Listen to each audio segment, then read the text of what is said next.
Seven charges against the employer in foreign-made abuse case. Anti-government protests in Bangkok in defiance of a state of emergency. And a hunt for 3 potential female suicide bombers in Russia.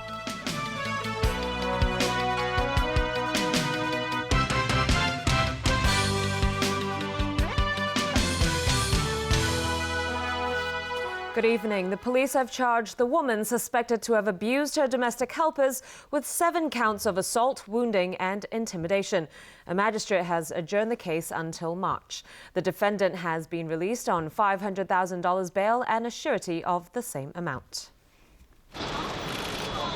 Law Wan Tong was caught in a media frenzy when she left Kwun Tong Magistracy this evening. The 44-year-old has been charged with 2 counts of wounding, 1 count of common assault and 4 counts of criminal intimidation. She was arrested 2 days ago after the police received reports from 3 foreign domestic helpers that they'd been abused by their former employer. The defendant is accused of beating her foreign domestic helper, Erwiana Sulisjaningsi, with intent to harm and threatening to harm her family. The court was told that this took place between July last year and January 9th this year at her flat in Beverly Gardens, Changkwon-o. She also faces 2 other charges in relation to the assault and intimidation of a foreign worker in December 2011 in an apartment at the Central Park housing complex in West Kowloon. And 3 more charges accuse the defendant of assaulting another foreign woman and threatening to harm her and her family between April 2010 and March 2011. The prosecution was against granting her bail, saying the charges are serious and there's a chance the defendant may try to flee. It also expressed concern that she may harass the witnesses. The defense team said when the suspect was arrested at the airport, she was only trying to take a break in Thailand from all the media attention over the case. It pointed out that police had only put her on a watch list, not a wanted list. The defense also said the suspect has no relatives living overseas and therefore a low chance of fleeing the city. It said the defendant has a teenage son and daughter and hopes she could be released on bail to look after them. In the end, Law was released on $500,000 bail and $500,000 in surety. She has to report to the Chongkwon-o police station every night and can only stay at her registered residence. She's not allowed to leave the city nor be in contact with any of the witnesses. Her next court appearance has been set for March 25th. Erwiana's doctor in Indonesia says she could recover in 1 month at the earliest. And the Indonesian Consul General in Hong Kong says her former employer has already been blacklisted. Stephanie Choi has that story. When asked if the consulate would deal with what some domestic helpers describe as hefty agency fees, Consul General Khalif Akbar says that's not his top priority.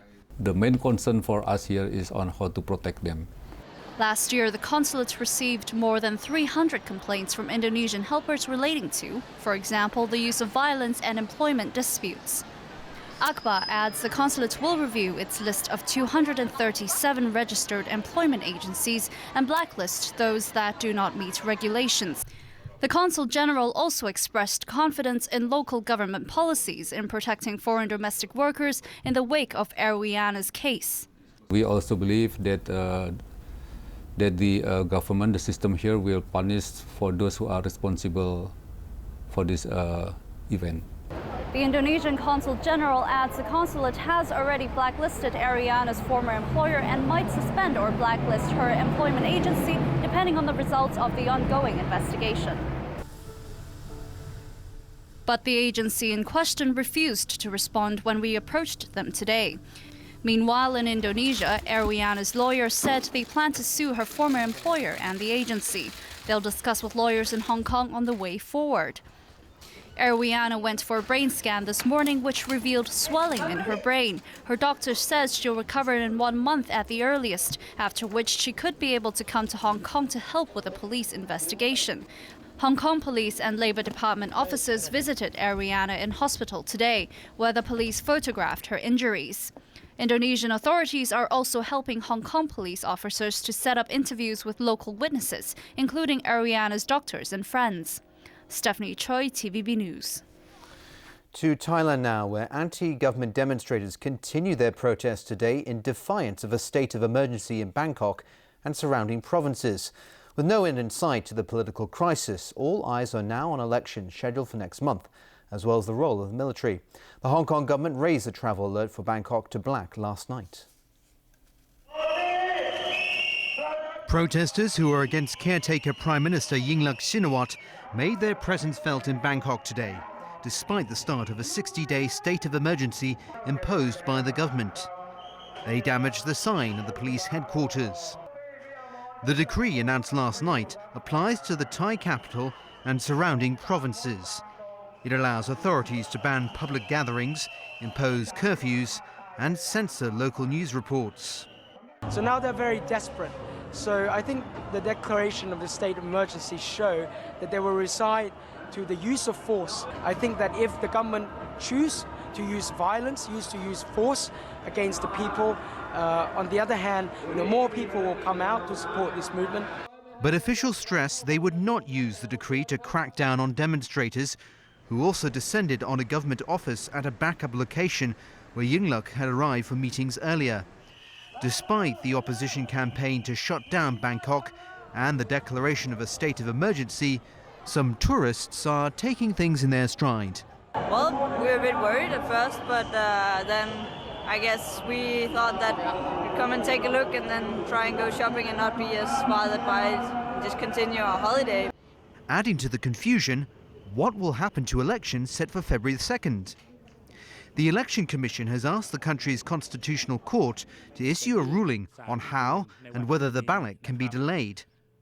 But Yingluck's government has made clear it should go ahead and that the electoral body should not use the state of emergency as an excuse to postpone the vote.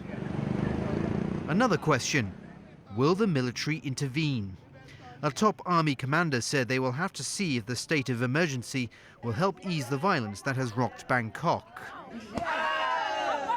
And while protesters have refused to negotiate with Yingluck, the commander has called on the two sides to hold talks to try to end the political crisis. A prominent rights advocate on the mainland went on trial in Beijing today. Xu Zhiyong's lawyer said his client refused to offer any defense and called the court proceedings unjust. 40-year-old Xu is accused of gathering crowds to disrupt public order. Some of his supporters rallied outside the courtroom today, and there are reports 3 of them were taken away by authorities. Xu is one of the founders of the grassroots New Citizens movement, which advocates working within the system to press for change. Among its causes, fighting corruption and getting officials to declare their assets. Xu could be jailed for up to 5 years if convicted.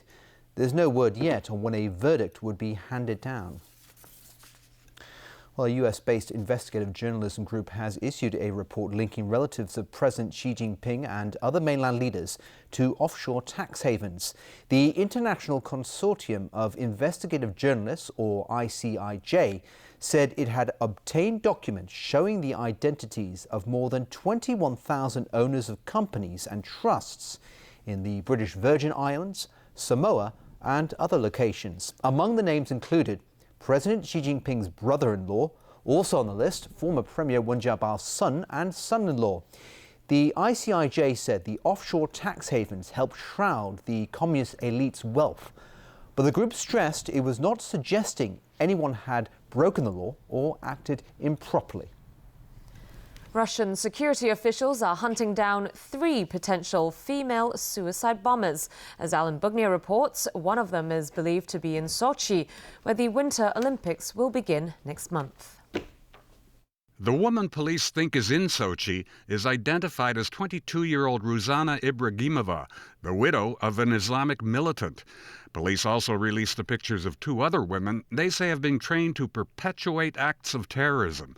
They're called Black Widows because it's believed they're willing to become suicide bombers to avenge the deaths of their husbands or relatives. For more than a decade, women in Russia have carried out some of the country's worst militant attacks. A Black Widow is believed to have been responsible for a suicide bombing last October on a bus in the southern city of Volgograd, just 500 kilometers from Sochi. 6 people were killed in the attack. And in 2010, women suicide bombers are suspected in a blast in the Moscow subway system that killed 40 people. It's believed they were widows of insurgents who hoped to create an Islamic State in Russia's Caucasus region. The people whom terrorists recruit or use for the bombings are often people with some emotional connection, emotional bond to another terrorist. In this case, a woman tied to a man who'd been part of a terrorist cell. But Tremin doesn't believe people should get panicky and avoid Sochi. Sochi is perhaps the best protected place inside the Russian Federation when cities are concerned. On Tuesday, Russian President Vladimir Putin and U.S. President Barack Obama spoke on the phone on how to best have a safe and secure Winter Olympics in Sochi. The United States is offering American technology it uses to thwart roadside bombs in places like Afghanistan. U.S. air and naval assets, including 2 ships in the Black Sea, would also be made available if requested. Alan Bookniat, TVB News. New clashes broke out today between police and anti-government protesters in the Ukrainian capital, Kiev. 2 demonstrators were reportedly killed, but police confirmed only 1 death. Police in full riot gear moved into a protest camp in central Kiev amid a heavy snowfall this morning. They tried to dismantle makeshift barricades set up by protesters during a 2-month standoff. Witnesses said the officers were once again repelled by demonstrators. Reports spread that 2 demonstrators died in today's clashes, at least one of them from gunshot wounds. A police spokesman confirmed that 1 body was located, and experts were working to determine the cause of death. The police action over the past 2 days could mark a more determined move by the authorities against the protesters after laws that virtually ban all anti-government protests rammed through Parliament.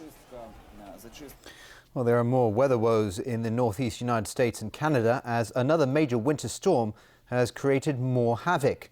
More than 30 centimeters of snow pounded parts of the eastern seaboard, grounding thousands of flights. In Washington, hundreds of thousands of federal workers were ordered to stay home Tuesday ahead of the heaviest snowfall in 3 years.